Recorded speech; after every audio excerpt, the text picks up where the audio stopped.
Recording in progress.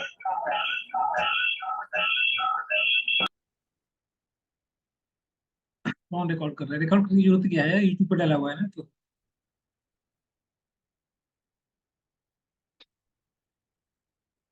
Okay, मैं बात कर रहा था कि जैसे मान लीजिए आपने एग्जाम्पल ले लिया होमलेस यूथ का। तो अगर आपको स्टडी करना है, if you are interested to understand the experience of these people, तो आपको वहाँ पर स्टडी करेंगे तो उनसे आप पहले डेटा ऑब्जर्वेशन के माध्यम से, इंटरव्यू के माध्यम से, डॉक्यूमेंटेशन के माध्यम से आप डेटा कलेक्ट करेंगे। ठीक है, वहाँ पर आप बहुत सारे की कंसेप्ट डेवलप करेंगे। प्लीज म्यूट कर लीजिए। की कंसेप्ट का मतलब होता है कि मान लीजिए इनकी क्या कॉपिंग स्ट्रैटेजी है, किस प्रकार से सर्वाइव करते हैं। तो बहुत प्रकार की कॉपिंग स्ट्रैटेजी हो सकती है ना। सब्सटेंस यूज, ड्रग लेना, या वायलेंस से क्राइम करना, सेल्फ हार्म करना, कई प्रकार की यूज। तो ये आपके कंसेप्ट डेवलप हो गए। अब डिफरेंट कंसेप्ट के बीच में रिलेशन फाइंड आउट करना, मेंटल हेल्थ को लेकर के, सोशल सपोर्ट को लेकर के, या जो डिफरेंट कॉपिंग मैकेनिज्म है उनके बीच में रिलेशन बनाना। ओके, तो ये आपका आएगा किसके, एक्सेल कोडिंग के अंदर। ठीक है, पहला होगा ओपन कोडिंग, दूसरा एक्सेल कोडिंग। क्लियर। फिर होता है आपका सिलेक्शन कोडिंग, कि जो मल्टीपल कंसेप्ट्स हैं या मल्टीपल वेरिएबल्स हैं उनके बीच में आप जो है रिलेशन फाइंड आउट कर रहे होते हैं। थ्योरेटिकल फ्रेमवर्क जब डेवलप कर रहे होते हैं वो आपका तीसरे नंबर पे आता है। ठीक है, इसका मतलब क्या हुआ कि आपने थ्योरेटिकल फ्रेमवर्क बनाया और जो रिलेशन था डिफरेंट वेरिएबल्स के बीच में उनको आपने फाइंड आउट किया और डेटा कलेक्ट किया। जैसे मान लीजिए कॉपिंग स्ट्रैटेजी में वायलेंस आ जाता है। ठीक है, सब्सटेंस यूज आ जाएगा, ये आपकी कॉपिंग स्ट्रैटेजी। लोग अपने आप को बचाने के लिए ये सब तरीके अपनाते हैं ना, क्योंकि जो लोग घर के बाहर रहते हैं या किसी प्रकार से तो क्राइम भी करते हैं, ड्रग भी लेते हैं, कई प्रकार के तरीके होते हैं। ठीक है, तो इस प्रकार का डेटा आप कलेक्ट करते हैं। फिर आपने थ्योरेटिकल फ्रेमवर्क यूज करना है, उसके लिए आप नया डेटा लेके आएंगे दोबारा से, जैसे गवर्नमेंट की रिपोर्ट्स हैं। ठीक है, तो और कई प्रकार की रिपोर्ट होती है, उनको आप डेटा यूज करें। प्लीज म्यूट कर लीजिए, कौन है, थोड़ा सा ध्यान रखिए। ठीक है, तो अदर सोर्सेस से डेटा दोबारा लेके आएंगे, तो जो नया डेटा होगा उस पर आपने थ्योरेटिकल फ्रेमवर्क को टेस्ट करना है। फिर लगातार आपको रिफाइन करना है फ्रेमवर्क को, ताकि जब तक वो सैचुरेशन में नहीं आ जाता। इसका मतलब है कि नया डेटा जो है आप लेके आएंगे, उससे आप दोबारा से चेक करेंगे। और कई प्रकार के वेरिएबल्स निकल सकते हैं, मल्टीपल कंसेप्ट डेवलप हो सकते हैं, तो उसको हम यूज कर सकते हैं। इस प्रकार का फ्रेमवर्क जो बन के आएगा ना, तो हम दोबारा कहीं एज ए मॉडल की तरह यूज करेंगे। आपने देखा होगा बहुत सारे फ्रेमवर्क होते हैं स्टडी में, रिसर्च में हम लोग यूज करते हैं और किसी के फ्रेमवर्क, क्योंकि वो रिसर्च फ्रेमवर्क जो है ऑलरेडी कई बार यूज हो चुके होते हैं। तो हमको ऐसा ही जनरली थ्योरेटिकल फ्रेमवर्क यूज करना होता है जो पहले यूज किया गया है, जिसका जो वैलिड हो, जो कई रिसर्च के द्वारा यूज किया गया होगा। तो हम जनरली ऐसे ही फ्रेमवर्क यूज कर रहे हो। ठीक है, तो वो आपका थ्योरेटिकल फ्रेमवर्क डेवलप होता है यहाँ से ग्रांट थ्योरी के माध्यम से। ठीक है, अब इसका यूज कहाँ करेंगे? जैसे मान लीजिए मैंने एग्जांपल दिया होमलेस यूथ का, तो हम यूज कर सकते हैं कई प्रकार से, जहाँ पर जैसे जो लोग ड्रग ले रहे होते हैं, ठीक है, उसको रोकने के लिए किसी प्रकार का इंटरवेंशन करना है, उसको रोकने के लिए, क्योंकि इसमें एक वेरिएबल ड्रग वाला था या वायलेंस वाला एक वेरिएबल था, तो वहां पर हम लोग इस फ्रेमवर्क का यूज कर सकते हैं। समझ में आ रहा है?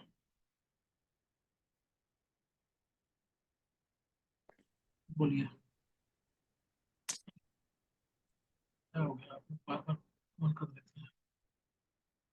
आगे बढ़े,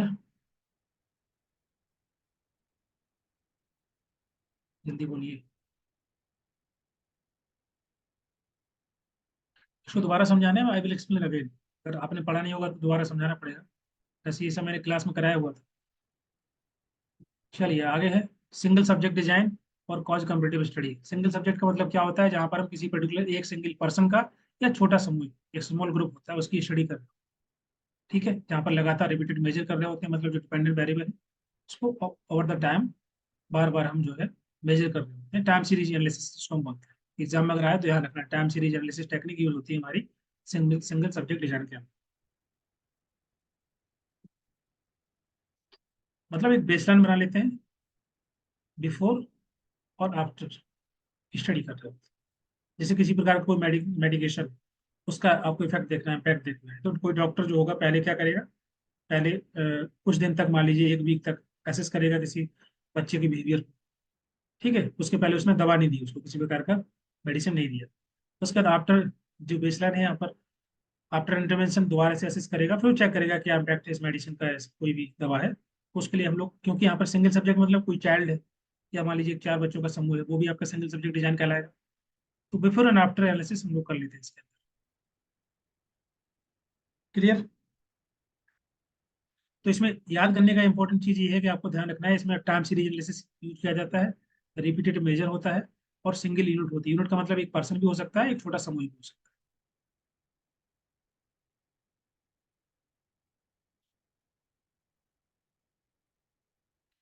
कॉज कम्पैरेटिव स्टडी का मतलब होता है जहां पर हम कॉजल रिलेशन बनाते हैं दो वेरिएबल के बीच में। यहाँ पर किसी प्रकार का मैनिपुलेशन नहीं किया जाता है वेरिएबल के बीच में, जैसे कि effect of smoking on the lung cancer. तो यहाँ पर कोई चेंजेस नहीं कर रहे हैं, डायरेक्टली इसका हम इम्पैक्ट देख रहे हैं, कॉजल रिलेशन। क्लियर। दूसरा होता है एक्सपोनेंशियल रिसर्च। इसका मतलब होता है कि जहां पर हम मैनिपुलेशन करते हैं डेटा, जो हमसे स्टार्टिंग से पढ़ते आ रहे हैं ना, शुरुआत से ही V1 V2, इसमें चेंज करना, इसका इम्पैक्ट देखना, वो आपका एक्सपोनेंशियल रिसर्च में आप देख सकते हैं। समझ में आ रहा है? जैसे effect of any drug on the patient, तो पेशेंट डिपेंडेंट वेरिएबल हो गया या आपका इंडिपेंडेंट वेरिएबल हो गया। अब हम यहाँ पर लगातार चेंज करेंगे मेडिसिन में या ड्रग के अंदर, उसका इम्पैक्ट देखेंगे पेशेंट पर, क्योंकि यहाँ पर मैनिपुलेशन कर पा रहे हैं, तो आपका एक्सपोनेंशियल रिसर्च हो गया। क्लियर। आसान है, आई थिंक क्लियर हो गया होगा। आजकल एग्जाम में ये सब क्वेश्चन भी आ रहा है सोशोमेट्री को लेकर के और सोशोग्राम को लेकर के। तो दो तीन क्वेश्चन है, तो इसलिए मैंने ऐड कर दिया, इनकेस अगर आ जाएगा तो प्लीज ध्यान रखना। सोशोमेट्री का मतलब क्या होता है? एक काइंड ऑफ मेथड है जिसको हम यूज कर रहे होते हैं सोशल रिलेशंस को बिल्डअप करने के लिए, देखने के लिए, समझने के लिए, असेस करने के लिए किस प्रकार का रिश्ता है, रिलेशन है, डायनेमिक्स कैसी है ग्रुप के अंदर, उनके चॉइसेस क्या है, उनकी रिलेशन कैसा है, उनके बीच में इंटरेक्शन किस प्रकार का है, उसको देखते हैं हम सोशोमेट्री के माध्यम से। ठीक है, उनके रोल, ग्रुप कोहेंशन या सोशल नेटवर्क, ये आपका एक क्वांटिटेटिव मेथड होता है। और सोशियोग्राम का मतलब होता है ग्राफ, विजुअल रिप्रेजेंटेशन, दर्शाना ग्राफ के माध्यम से, उसको बोलते हैं सोशियोग्राम। समझ में आ रहा है? जैसे कि मान लीजिए ए है, बी है, सी है, डी है, इनके बीच में रिलेशन किस प्रकार का है, इसको एरो से दिखाना। ठीक है, या इसका मतलब होता है कि दोनों आपस में कनेक्टेड है, मतलब इस प्रकार से। जैसे बोला गया कि क्लास के अंदर स्टूडेंट है बहुत सारे, उनसे बोला गया कि आपका कौन सबसे क्लोज फ्रेंड है, आपको बताना है। तो एक पर्सन बी है, इसको चार लोगों ने सिलेक्ट किया। ठीक है, ये ने भी इसको सिलेक्ट किया, सी ने भी सिलेक्ट किया, डी ने भी। इसका मतलब होता है कि जो बी है वो एक ऐसा पर्सन है जिसको सभी लोग सिलेक्ट कर रहे हैं। तो ये क्या दिखाता है? ये दिखाता है पॉपुलर, ये पॉपुलर स्टूडेंट। ठीक है, एक पर्सन ऐसा है आइसोलेटेड है, मतलब उसको दो ज्यादा लोगों ने सिलेक्ट नहीं किया, तो ये क्या कहलाएगा? ये आइसोलेटेड। मतलब ये जस्ट एग्जांपल दे रहा हूँ मैं, मतलब जो डिफरेंट रिलेशन होते हैं ना, उनको दर्शाने के लिए जो हम यूज करते हैं उसको सोशियोग्राम बोलते हैं। क्लियर है? जनरली आप स्टडी करते हैं कहाँ पर? ट्राइबल एरिया में, तो वहाँ पर जो लीनेज होती है उसको दर्शाने के लिए हम यूज कर सकते हैं सोशियोग्राम, या मल्टीपल रिलेशन को फाइंड आउट करने के लिए ग्रुप के अंदर। ठीक है, वहाँ पर दर्शाने के लिए हम लोग इसको सोशियोग्राम यूज करते हैं।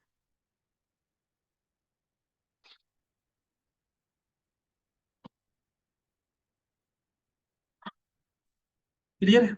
वहाँ पर हम नोड यूज करते हैं, एरो यूज कर रहे होते हैं, डायरेक्शन यूज कर रहे होते हैं। ठीक है, लाइन यूज कर रहे होते हैं, वो आपके बस रिश्तों को दर्शाने के लिए। बोलिए।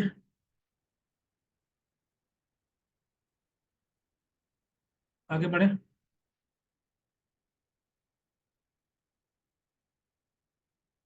चलिए, one spot case study design. क्या होता है one spot case study design? One spot मतलब सिंपल है, यहाँ पर हम किसी भी एक स्पेसिफिक इशू या किसी भी सिचुएशन पे, किसी इवेंट पे स्टडी कर रहे होते हैं, उसको बोलते हैं वन स्पॉट केस स्टडी, जिसके बारे में आपको पहले से कुछ ज्यादा इन्फॉर्मेशन है नहीं। वहाँ पर हम लोग वन स्पॉट केस, जैसे मान लीजिए आपने स्टडी करना है कि अभी नया कोई पब्लिक ट्रांसपोर्ट सिस्टम स्टार्ट हुआ है किसी सिटी के अंदर। ठीक है, तो उसकी टेस्टिंग को आपको, किस सिटी के अंदर है उसको आपको स्टडी करना है, तो आप वहाँ पर one spot case study use कर सकते हैं। इसका मतलब होता है कि एज ए रिसर्चर आप स्टडी करेंगे, आप जो पैसेंजर्स हैं उनसे बातचीत करेंगे, उनका क्या एक्सपीरियंस है नए ट्रांसपोर्टेशन फैसिलिटी को लेकर के। ठीक है, बाकी जो राइडिंग बसेस है या जो पैसेंजर है, बाकी एप्लीकेशन किस प्रकार का है, उसका इंटरफेस कैसा है, लोग कैसे उसको देख रहे हैं, रियल टाइम में फीडबैक किस प्रकार का है।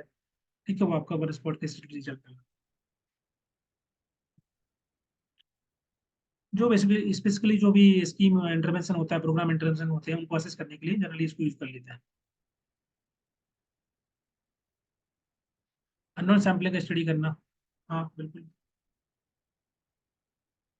तो रैंडमली आप सिलेक्ट करेंगे, बेसिकली फोकस आपका, जैसे मान लीजिए जो है पब्लिक ट्रांसपोर्ट फैसिलिटी है, तो आपका फोकस उसी पे होगा जो पैसेंजर होंगे, है ना, जो यूज कर रहे होंगे पब्लिक ट्रांसपोर्ट को। जैसे कि अ, यहाँ पर झारखंड के, सॉरी, उड़ीसा के अंदर एक मो बस करके जो है, एक नया ट्रांसपोर्टेशन सिस्टम स्टार्ट किया गया है रूट के द्वारा, एक एजेंसी है स्मार्ट सिटी के अंदर। तो जो मोबस है वो किस प्रकार का, उसकी किस प्रकार की फैसिलिटी एप्लीकेशन है, वो सबको अगर स्टडी करना है तो आप लोग one spot case study use कर सकते हैं। क्लियर।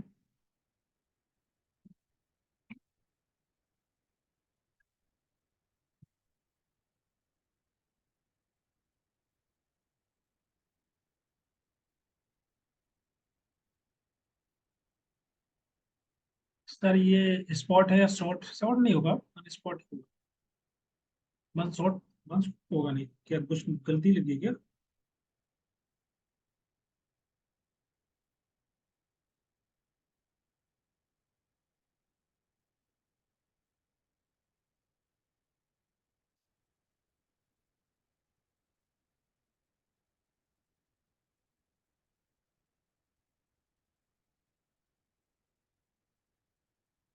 अभी लक्ष्मी बस भी चल रहा है, कहाँ पर लक्ष्मी बस चल रहा है? लक्ष्मी बस तो प्राइवेट बस है, कहाँ पर है? उड़ीसा में। गवर्नमेंट देखो वो अलग है, ये जो वो बस वाला है ना, वो इन्होंने स्मार्ट सिटी के अंतर्गत स्टार्ट किया है। यहाँ पर स्पेसिफिकली उनका फोकस आईटी सीटी पर है, इसलिए उनका वो एप्लीकेशन भी है ना, अगर आपने देखा होगा तो। बाकी तो बसेस सर्विसेज चली रहेंगी, लेकिन ये जो है स्पेसिफिकली एक नया इनिशिएटिव है, तो उसको अगर आपको स्टडी करना है तो दैट केसेस आप इस प्रकार से स्टडी कर सकते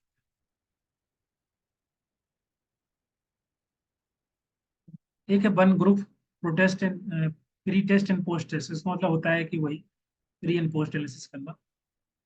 ठीक है, मतलब इंटरेंस से पहले और इंटरेंस के बाद में। नेक्स्ट है कर्टोसिस, इसका मतलब क्या होता है?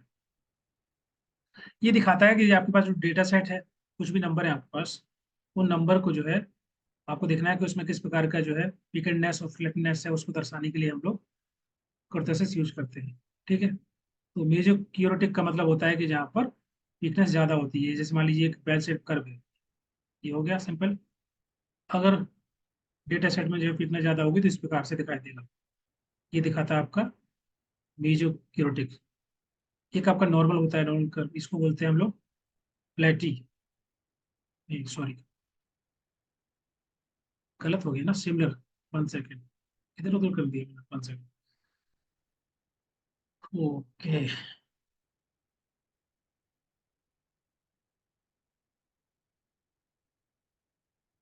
पहला हो गया आपका, ये जो बीच वाला है वो आपका मेजो होगा। ठीक है, ऊपर वाला होगा लेप्टो और नीचे वाला होगा फ्लैटी। फ्लैटी मतलब होता है कि नॉर्मल डिस्ट्रीब्यूशन कर्व जो है पीक उससे भी कम, ज्यादा फ्लैटेड, जो डेटा सेट है वो ज्यादा फ्लैटेड है, इस प्रकार से। तो एग्जाम में याद रखना इनकेस अगर आ जाता है।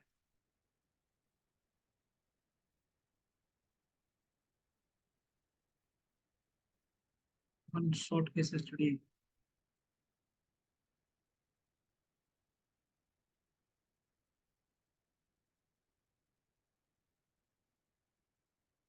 ये कहाँ, मेरा नोट्स है क्या?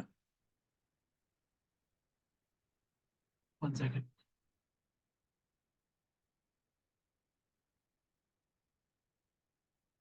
मीट मीजो मिडिल वाला है, पेज नंबर 1। ठीक है, पेपर 1 है। अच्छा ठीक है, एक बार मैं देख लूंगा। एक्चुअली क्या होता है कि टाइपिंग मैंने किया, इधर उधर हो गया होगा आई थिंक, मैंने ध्यान नहीं दिया। पेपर 1 का होगा। नहीं ठीक है, अभी तो ठीक है ना, मीजो और लेप्टो और प्लेटी।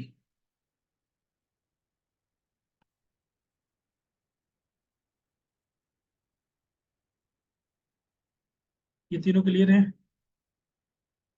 नेक्स्ट है लेवल ऑफ मेजरमेंट। ये मैं बताऊंगा नहीं क्योंकि ये सबको पता है, मैंने लिख दिया है, बस पढ़ लेना। कई बार डिस्कस किया, nominal scale, ordinal scale, interval scale और रेशियो स्केल। इसमें डाउट तो नहीं किसी को?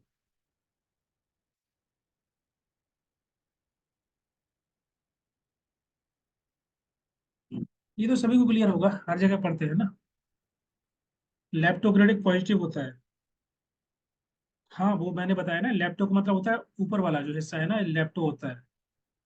ठीक है, वो मीजो का मतलब होता है जो नॉर्मल कर्व जो होता है वो आपका मीजो होता है। नीचे वाला जो होता है फ्लैटेन, ये आपका होता है प्लेटी। LMP ऐसे याद कर लेना। ठीक है,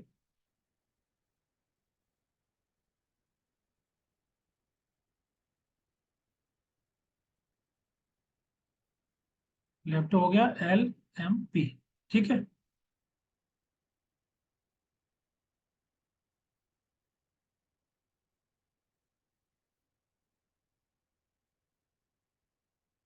चलिए, नेक्स्ट है पैरामीट्रिक टेस्ट।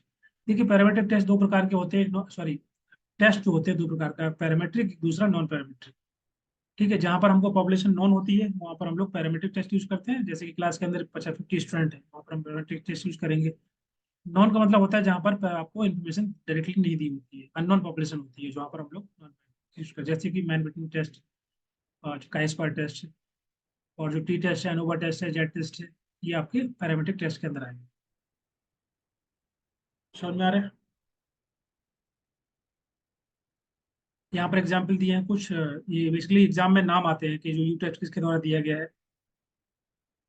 डोनाल्ड ब्रिटनी के द्वारा। Chi square test Karl Pearson. T test William Sealy, WS Gosset बोलते हैं। जी टेस्ट आपका एरिक हेमन के द्वारा दिया गया है। एफ टेस्ट जो है जॉर्ज स्नेडिकोर के द्वारा कॉइन किया गया था इन दी ऑनर ऑफ रोनाल्ड फिशर। तो ये नाम याद रखना एग्जाम में आता है, इसलिए मैंने सब इकट्ठा लिख दिया यहाँ, ताकि आपको डाउट ना जाए। और ये भी टेस्ट एग्जाम में आता है, पैरामेट्रिक टेस्ट कौन कौन से होते हैं, तो ये आपको याद करने की कैपिटल है। ANOVA, Z test, Pearson correlation, regression analysis, F test. समझ में आ रहा है?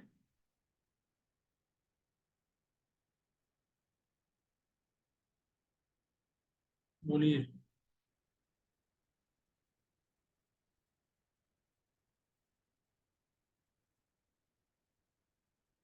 आप बताइए टी टेस्ट क्या होता है?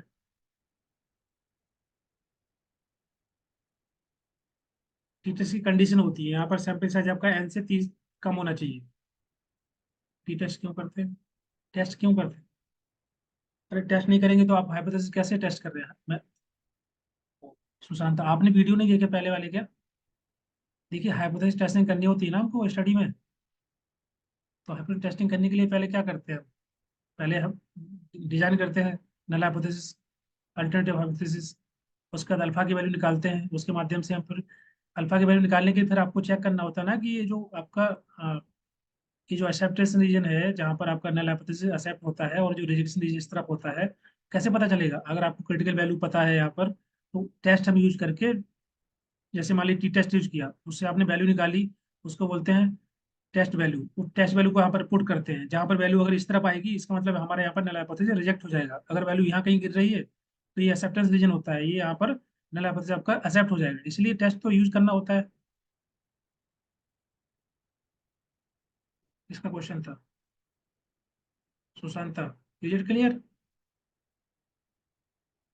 टेस्ट नहीं यूज करेंगे तो फिर पता कैसे चलेगा स्टडी का कि आपका जो है आपसे से एक्सेप्ट हो रहा है कि रिजेक्ट हो रहा है? अरे कभी कभी क्या होता है, सैंपल कम न्यूज ज्यादा होते हैं ना, तो फिर कैसे पता चलेगा? उसके लिए तो हमको पूरा प्रॉपर तरीके से फार्मूला यूज करके ही निकालना पड़ता है ना। जैसे हम दो चार लोग हैं तो आप वैसे गैस लगा सकते हो, और ऐसे आसानी से हम निकाल सकते हैं। ज्यादा सैंपल होंगे तो डिफिकल्ट होता है, या वैल्यू पॉइंट में है, या ऐसे नंबर है कि उनको आपको कैलकुलेट करना डिफिकल्ट होता है, तो फिर आपको पूरा प्रोसेस फॉलो करना पड़ेगा, टेस्ट यूज करना पड़ेगा। पैरामेट्रिक या नॉन पैरामेट्रिक टेस्ट, जिस टाइप का डेटा होगा, मान लीजिए डेटा आपको रैंक में दिया है, नंबर नहीं दिए गए, तो वहाँ पर आप पैरामेट्रिक टेस्ट यूज नहीं कर सकते, वहाँ पर नॉन पैरामेट्रिक टेस्ट यूज करेंगे, क्योंकि नंबर दिया है। जैसे मान लीजिए कोई ब्यूटी कॉन्टेस्ट, वहाँ पर उन्होंने जो है 10 पार्टिसिपेंट थे, उनको रैंक दे दिया, first rank, second rank, third rank, ऐसे दो ग्रुप बना दिए। अगर आपको चेक करना है दोनों के बीच में रिलेशन को, तो आप वहाँ पर कौन टेस्ट यूज करेंगे? नॉन पैरामेट्रिक टेस्ट यूज करेंगे, जहाँ पर नंबर दिए हैं वहाँ पर पैरामेट्रिक टेस्ट यूज करेंगे। समझ में आ रहा है?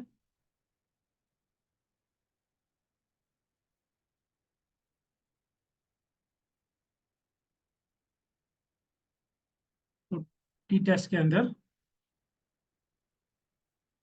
हमारा कंडीशन होता है, कंडीशन याद रखना, क्योंकि फिर डिफरेंस पता रहना चाहिए। सैंपल साइज की 30 से कम होना चाहिए, और जो स्टैंडर्ड डेविएशन जो दिया होता है पॉपुलेशन का, वो आपका अननोन होता है, मतलब नहीं पता होता। ठीक है, और पॉपुलेशन जो है नॉर्मली डिस्ट्रीब्यूटेड होती है, मतलब सैंपल जो होंगे आपके डिस्ट्रीब्यूटेड होंगे, रैंडम होंगे। तो ये पहली कंडीशन होती है टी टेस्ट। समझ में आ रहा है? और इसी प्रकार से जेड टेस्ट होता है। जेड टेस्ट के अंदर क्या होता है कि आपकी सैंपल साइज 30 से ज़्यादा होती है। ध्यान रखना, अगर सैंपल साइज 30 से कम है तो वहाँ पर हम लोग टी टेस्ट यूज करेंगे, सैंपल साइज 30 ज्यादा है तो जेड टेस्ट यूज करेंगे। ठीक है, यहाँ पर हमको पॉपुलेशन का जो स्टैंडर्ड डेविएशन होता है वो दिया रहता है, नॉन होता है, पता होता है। अब ये अगर आपको डिटेल में जानना है तो क्वेश्चन एक बार देख लीजिए जो मैंने लगाए हुए हैं। यहाँ पर मैंने एक पूरा क्वेश्चन सॉल्व किया था कैसे चेक कर रहे होते हैं, तो उससे आपको आइडिया लग जाएगा। बट अभी बेसिक जानिए, इतना एग्जाम, ये सब एग्जाम में वैसे ही बहुत कम आते हैं, इसी वजह से मैंने इसमें अलग से एक्स्ट्रा डाले नहीं। ये जो ये सभी चीजें आती एग्जाम में, क्वेश्चन वगैरह नहीं आते। समझ में आ रहा है?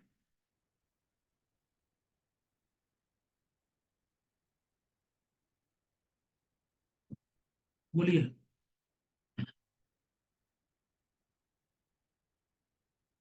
का स्क्वायर टेस्ट भी आता है एग्जाम में कभी कभी, तो उसको देख लीजिए का स्क्वायर टेस्ट क्या होता है। क्या होता है का स्क्वायर टेस्ट, बताइए आप लोग।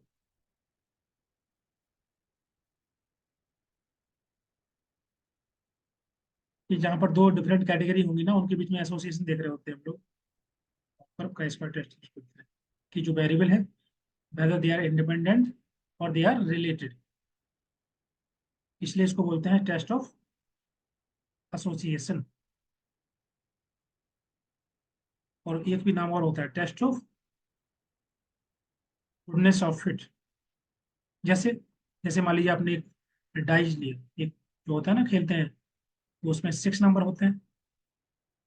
तो देखना है कि आपको डाइस जो है सही है, नहीं है, खराब हो गया है, तो उस चीज के लिए हम लोग test of goodness of fit use करते हैं। ठीक है, या दो वेरिएबल के बीच में आपको रिलेशन दिखना होता है तो हम लोग टेस्ट ऑफ एसोसिएशन देखते हैं कि वेदर दे आर एसोसिएटेड और नॉट। क्लियर?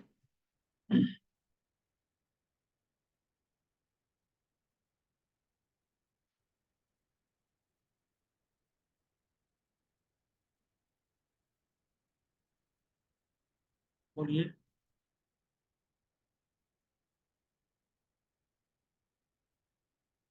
देखिए यू टेस्ट जनरली एग्जाम में आता नहीं है, यू टेस्ट हम यूज करते हैं जैसे कि आपका जो पैरामीट्रिक टेस्ट टी टेस्ट होता है ना, जब पॉपुलेशन साइज कम होती है तो हम लोग Mann Whitney U test use करते हैं।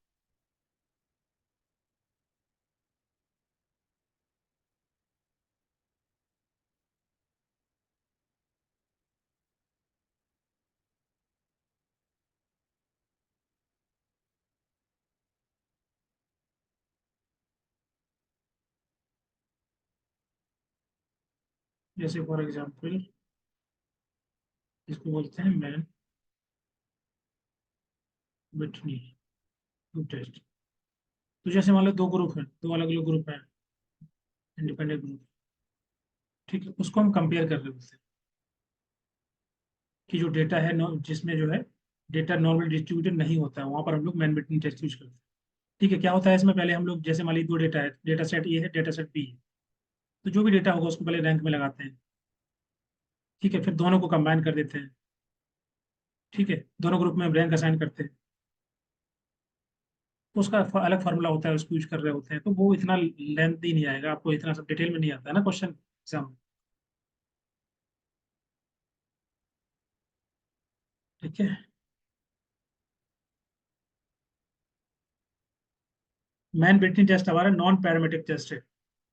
ठीक है, तो ऑर्डिनल स्केल और नॉमिनल स्केल दोनों यूज होते हैं हमारे नॉन पैरामीट्रिक टेस्ट के अंदर, ये भी याद रखना, यहाँ भूल मत जाना। नॉन पैरामीट्रिक के अंदर हमारा होता है नॉमिनल और ऑर्डिनल। पैरामीट्रिक टेस्ट के अंदर होते हैं हमारा इंटरवल, क्योंकि डेटा पता रहता है, रेशियो, ये भी ध्यान रखना है, दोनों चीजें। समझ में आ रहा है?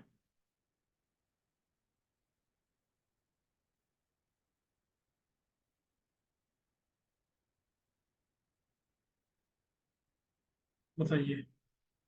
नेक्स्ट क्या है, एप टेस्ट। क्या होता है एप टेस्ट? एनीबडी?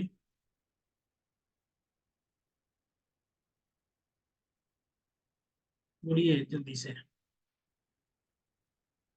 अनोवा नहीं होता है, जहां पर हम दो जो है पॉपुलेशन की वेरिएंस को जो है कंपेयर करते हैं। वेरिएंस कैसे निकालते हैं बताया था मैंने, डिस्पर्जन, वेरिएंस, स्टैंडर्ड डेविएशन। कि ये देखना है कि आपको जो दो पॉपुलेशन है उनका जो वेरिएंस है वेदर दे आर सेम और नॉट। ठीक है, तो एप टेस्ट में हम क्या करते हैं, कंपेयर कर रहे होते हैं, सैंपल वेरिएंस को रेशियो निकालते हैं, ratio of two variance,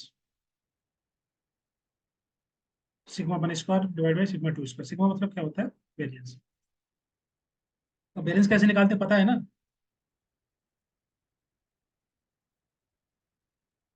x minus x bar का square divide by n minus one. तो एग्जाम में इतना नहीं आएगा, मतलब कि फॉर्मूले वगैरह नहीं आते। बेसिक पता रहना चाहिए कि हमारा रेशियो होता है अनोवा एंड टेस्ट सेम। नहीं, ऐप टेस्ट यूज करते हैं। अनोवा फर्दर हमारा जो यूज होता है, अनोवा में क्या होता है कि जहां पर हमको तीन या तीन से अधिक, दो या दो से अधिक जो इंडिपेंडेंट वेरिएबल होते हैं अनरिलेटेड, उनके बीच में डिफरेंस देखना होता है, तो वहां पर अनोवा ट्विस्ट यूज करते हैं। दो प्रकार का होता है, one way ANOVA, two way ANOVA. ठीक है, तो वहां पर हमारा जो है, हम वहां पर ऐप स्टैटिक को यूज कर रहे होते हैं, वेरिएंस देख रहे होते हैं विद इन द ग्रुप और बिटवीन द ग्रुप। वो अगेन फिर बहुत लंबा प्रोसेस है, उसको आपको क्वेश्चन से देखना पड़ेगा। ठीक है, तो अनोवा जो ऐप स्टैटिक्स है वो हम यूज करते हैं अनोवा के अंदर।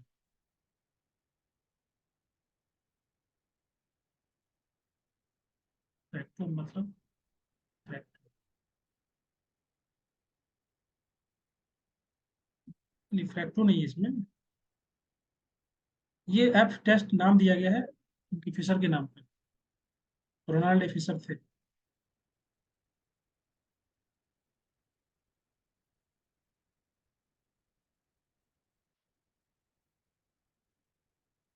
ठीक है, तो ये चीज आपको ध्यान रखना है कि ऐप टेस्ट के अंदर आपको सिंपल जो वेरिएंस हम निकालते हैं, वेरिएंस को देख रहे होते हैं, कंपेयर कर रहे होते हैं, इसको फॉर्मूला याद रखेंगे तो याद रहेगा। F value equal to sigma one square sigma two square, दो अलग अलग आपके डेटा सेट हैं, दोनों का आपको वेरिएंस निकालना है। ठीक है, और जो आपका टी टेस्ट होता है, सॉरी अनोवा टेस्ट होता है, अनोवा टेस्ट में क्या होता है कि जहाँ पर हम लोग एनालिसिस ऑफ वेरिएंस, देखो अनोवा का मतलब ही होता है ना, इन्फॉर्म पता होगा तो समझ में आ जाएगा। इसका मतलब क्या होता है? Analysis of variance. तो वेरिएंस जो मैंने अभी बताया कि आप वैल्यू निकालोगे आप। ठीक है, अनोवा के अंदर जैसे कि मान लीजिए जहाँ पर डिफरेंस चेक करना होता है, मीन्स ऑफ टू या टू एन प्लस बोल सकते हैं, तीन तीन से अधिक इंडिपेंडेंट वेरिएबल है आपके पास है, तो वहाँ पर हम लोग अनोवा टेस्ट यूज करते हैं। दो ही होंगे तो हमारे पास और भी टेस्ट है ना, टी टेस्ट है, टी टेस्ट यूज कर लेंगे। ज़्यादा वेरिएबल होंगे तभी हम लोग यहाँ पर अनोवा यूज करते हैं।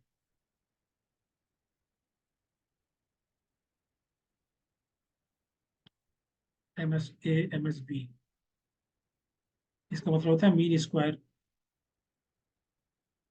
अमॉन्ग ग्रुप, जो ग्रुप है दोनों ग्रुप, और जो है mean square within group. वो सब आपका क्वेश्चन सॉल्व करोगे तो तभी समझ में आएगा फॉर्मूला वगैरह। इसलिए मैंने बोला था कि डिटेल में अगर आपको जानना है तो प्लीज क्वेश्चन देख लीजिए, मैंने पूरा एक्सप्लेन किया है, क्वेश्चन सॉल्व कराया हुआ है ना। अभी बेसिक पता रहना चाहिए क्या क्या है, इतना डिटेल में आता नहीं है। देखो जो जो इंपॉर्टेंट था मैंने इसलिए इसमें ऐड कर दिया है ना, जो जो इंपॉर्टेंट जो एग्जाम में आजकल आ रहे हैं वो मैंने सब कुछ ऐड कर दिया।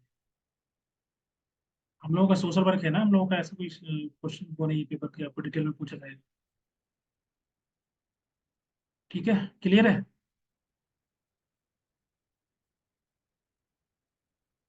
बोलिए।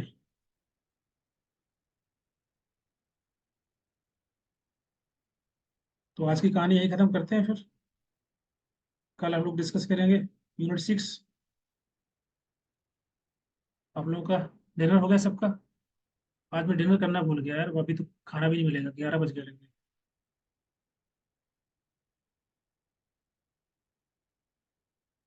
आज का वीडियो बिल्कुल अभी अपलोड हो जाएगा। मैं कुछ खा पी लूँ उसके बाद 12 बजे तक ऑर्डर कर दीजिए। ऑर्डर वाला खाना मैं खाता नहीं हूँ। मेरे मतलब मेरे मोबाइल में शायद ही आई थिंक बहुत ही कम लोग होंगे, ऐसे होगा कि जिनके मोबाइल में जोमेटो या स्विगी का एप्लीकेशन ना हो। मैंने कभी जीवन में इंस्टॉल नहीं किया,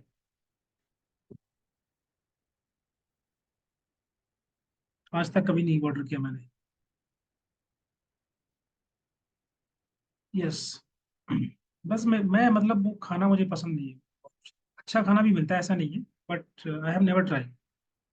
मैं अवॉइड करता हूँ बाहर का खाना, इसी चक्कर में कभी इंस्टॉल ही नहीं किया। सत्तू सत्तू कहाँ से लाया जाए, मेरे पास कुछ होगा खाने के लिए, मैं देखते हैं अभी। कोई नहीं, आप लोग जो है डिनर करिए। आप कुक कर लिया करें, कुकिंग अलाउ नहीं है। मैं हॉस्टल में रहता हूँ, यहाँ पर सामान ले जाएंगे अगर कुछ भी लेके आए खाना बनाने वाला। 18 तक सबका हालत ऐसा ही हो रहा है। कोई बात नहीं, पढ़ाई पढ़ाई करिए, खाना पीना 2 दिन बाद भी खा लोगे। हाँ, जो चीज़ इंपॉर्टेंट है उस पर फोकस करो। एक दिन डिनर नहीं करोगे तो कुछ नहीं होगा, लेकिन एक दिन पढ़ोगे नहीं तो उसका इम्पैक्ट आएगा रिजल्ट। चलिए, गुड नाइट एवरीबॉडी। इसको पढ़ पढ़ लेना अच्छे से, यूनिट 6 भी पढ़ के आना, कल हम लोग यूनिट 6 डिस्कस करेंगे।